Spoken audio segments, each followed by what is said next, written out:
Pero aquí estamos para cumplir con nuestro compromiso con ustedes y agradezco en particular a la Asociación Estudiantil sobre Asuntos Legislativos y también a la Asociación Nacional de Estudiantes de Derecho esta invitación y particularmente a Anthony Maceira. Y siempre es un placer compartir con la senadora Medellín de Santiago y también con el nuevo representante natal, con quien estuvimos hace poco en la Escuela de Derecho en Ponce, y también con el profesor que está aquí con nosotros y que siempre ha estado batallando en el área de constitucional. Así que fue un placer estar con ustedes. Bueno, ¿qué ha pasado desde hace un año en que el pueblo de Puerto Rico acudió a las urnas a votar para no tan solo seleccionar a los hombres y mujeres que habrán de componer el gobierno de Puerto Rico, sino también para celebrar un plebiscito en Puerto Rico? Un plebiscito que fue organizado conforme legislación local, pero siguiendo muy de cerca las recomendaciones que se han discutido en el Comité de Estatus nombrado por el presidente Obama y anteriormente por el presidente Bush y el presidente Clinton. Básicamente un proceso donde se hacía una pregunta sobre si usted favorece o no el estatus actual de Puerto Rico. En otras palabras, sí al ELA o no al ELA, sí al territorio o no al territorio. Y luego una segunda pregunta abierta para todo el mundo, independientemente de cómo votó en la primera, para determinar entre las opciones descolonizadoras reconocidas, que son la estadidad, la independencia y la libre asociación o el llamado ELA soberano, y que ahí la gente también, el pueblo, pudiera votar. El resultado ustedes lo conocen. 54% de nuestro pueblo rechazó el Estado Libre Asociado, rechazó el territorio, rechazó la colonia. Y eso es fundamental, porque es la primera vez desde que Puerto Rico fue descubierto por Cristóbal Colón que los puertorriqueños le dijimos no a la metrópoli, en que no estamos dispuestos a aceptar ser un territorio, ser una colonia. Y eso tiene un factor importante que jamás nadie lo podrá quitar de la realidad de que este pueblo ya no quiere ser territorio de nadie, ni de España ni de los Estados Unidos.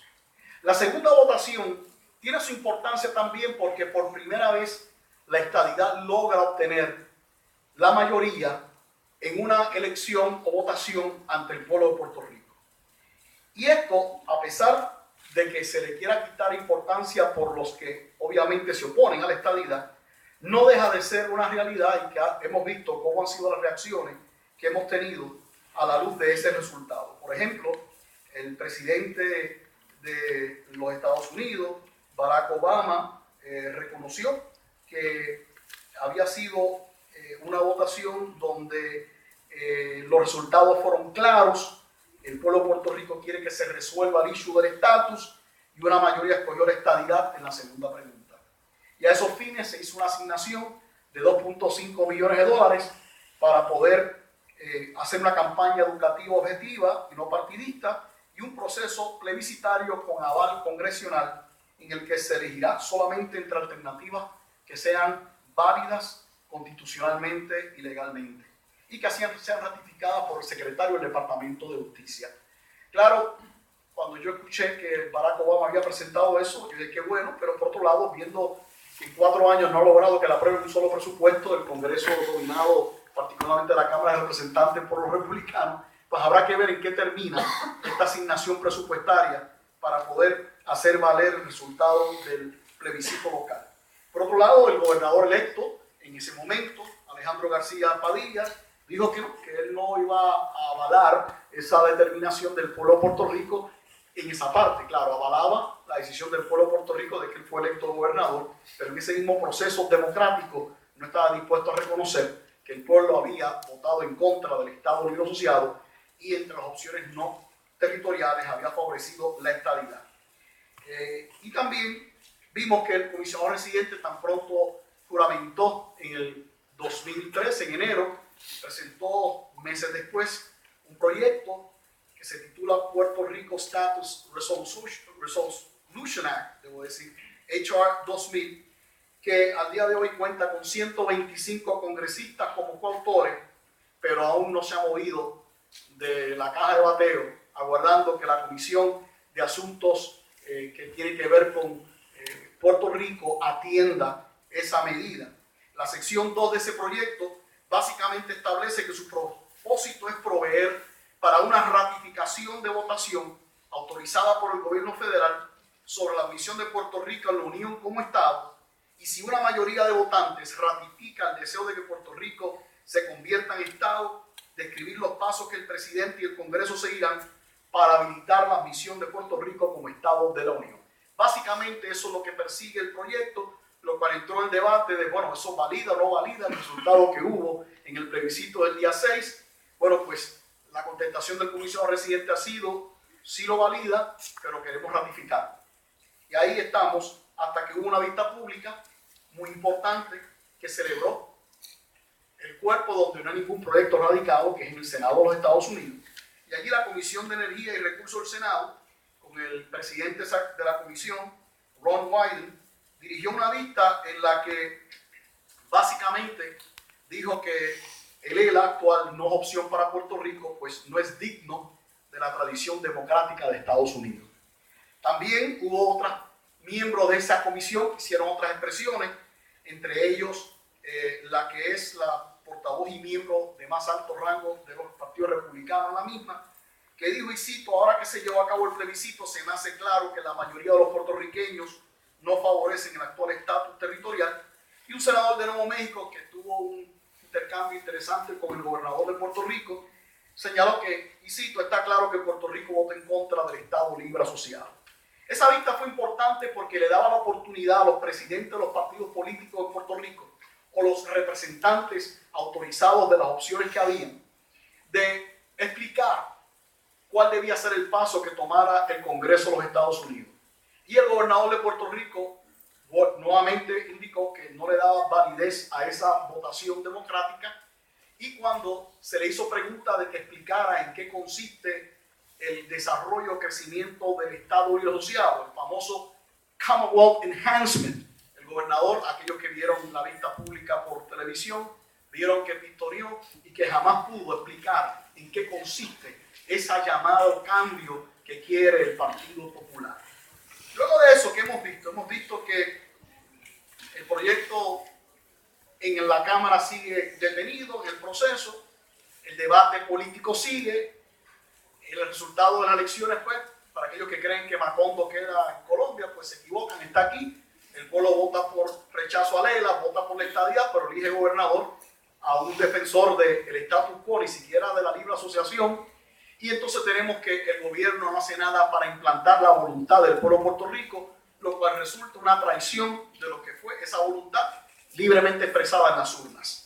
Y esto que se hizo conforme a la primera enmienda de la Constitución de Estados Unidos, que entre otras cosas dice que el Congreso no aprobará ninguna ley que prohíba o coarte el derecho del pueblo a solicitar del gobierno la reparación de agravios. ¿Cuál es el agravio de Puerto Rico?